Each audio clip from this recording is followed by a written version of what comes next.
Hello, humans and non-humans, and welcome to Living with Monsters.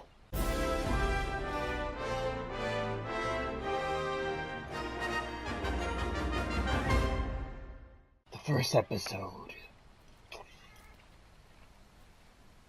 Okay, now I am your host, your supreme overlord Mektir, and this is my nephew, aka my sister's fur baby, Habichuela. He teleported himself into this area just to help me out. There are multiple pictures of him on the Twitters. Anyway, today on the first episode of Living with Monsters, we will be tracking down the Great Jagras. And I just realized I forgot my trap gear. We'll be right back. And we are back. And as I said, on today's episode, we will be tracking down the Great Jagras. Now, the Great Jagras is classified as a fanged wyvern. I'm not sure why the Research Commission chooses to classify everything as a wyvern of some kind, except for specific creatures that will be much later on. But anyway, now the Great Jagras typically lead packs of smaller Jagras. However, it appears to only be the Great Jagras itself appears to be only hostile to the Aptonath, on which is its common food source. Now, the Aptonath is your typical herbivore, in that it lives primarily in a herd, and does not leave the herd, ever. Now here, you can observe the Aptonath feed on the grasses.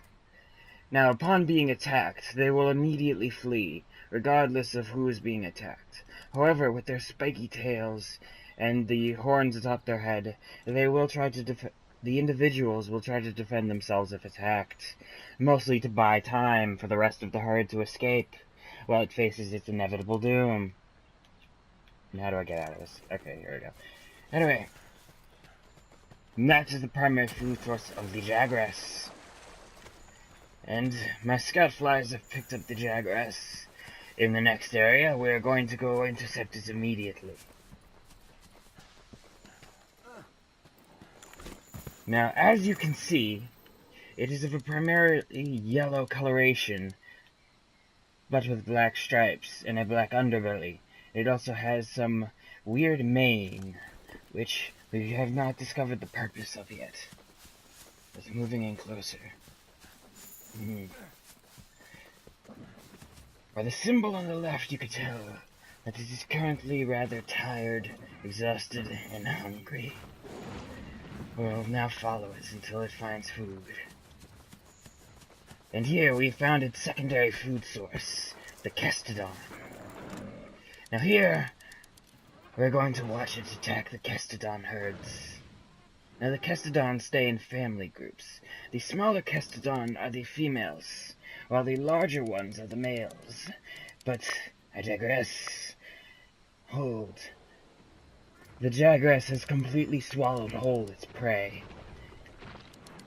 Now it will stay in the stomach there, whole, until the digestive acids can completely dissolve the creature, at which point it will slim down.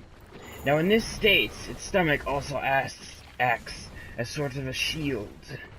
So when attacking, it will frequently charge forward with the stomach. Now let's begin the hunt. Yeah! As you can see, the creature is rather ferocious. It will of course immediately call out, trying to gather assistance from any nearby Jagras. And as you can see, we've done enough damage that it is currently retreating to its main living area with the other Jagras. Of course, we will not let it escape. Now, repeated hits to the stomach can cause the Great Jagras to vomit up whatever creature it currently is swallowed. And here, we entered the main hollow, the primary dwelling of the Jagras packs, led by this Great Jagras. As you can see, the smaller Jagras right there, they will typically run away upon encountering anyone who is capable of killing multiple of them. Just there, we witnessed Shield using his stomach as their primary attack weapon. even though it contains a partially digested meal. It charges viciously in this state. It even starts vomiting up portions of its food to use as a projectile. Truly a ferocious creature, and typically the first things young hunters will encounter in the New World. Now watch as I mount the creature! It'll be doing everything in its power to try to chase me off. Depending on which region I'm on its body, it will perform different movements. Here, it's primarily trying to shake me off by jumping on its hind legs. Now that I am positioned on its head, however, he cannot use this particular move. I know. And great, Habichuela has hit him with explosives, preventing him from attempting to charge into the wall to try to take me out. And we've knocked the Jagras down, and according to my scout flies, it is sufficiently injured to trap.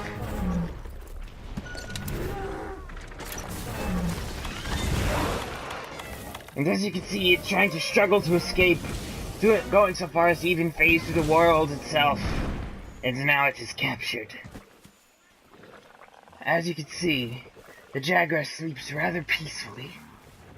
Once captured, its body still submerged in the pitfall trap.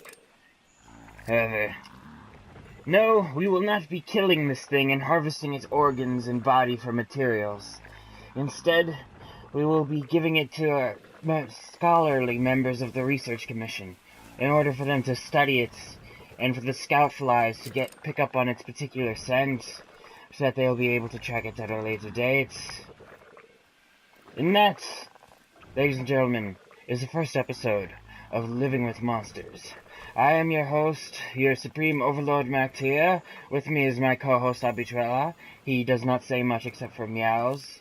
And thank you for watching Living with Monsters on New World Geographic Channel. And now, the Jagras, of course, they don't attempt to attack me. Probably because I have already killed their leader. But also because I had on armor that had the Intimidate skill. I have much of their pelts woven into this armor, thus terrifying them. Now, thank you for watching.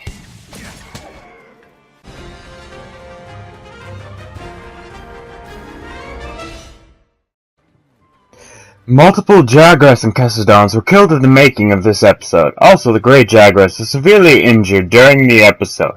Remember to like, comment, subscribe if you like when I comment, subscribe, and remember to follow me on Twitter for channel updates, pictures of dogs and cats, and whatever else I decide to put out there. Goodbye, humans and non-humans alike, and good whatever applies to you.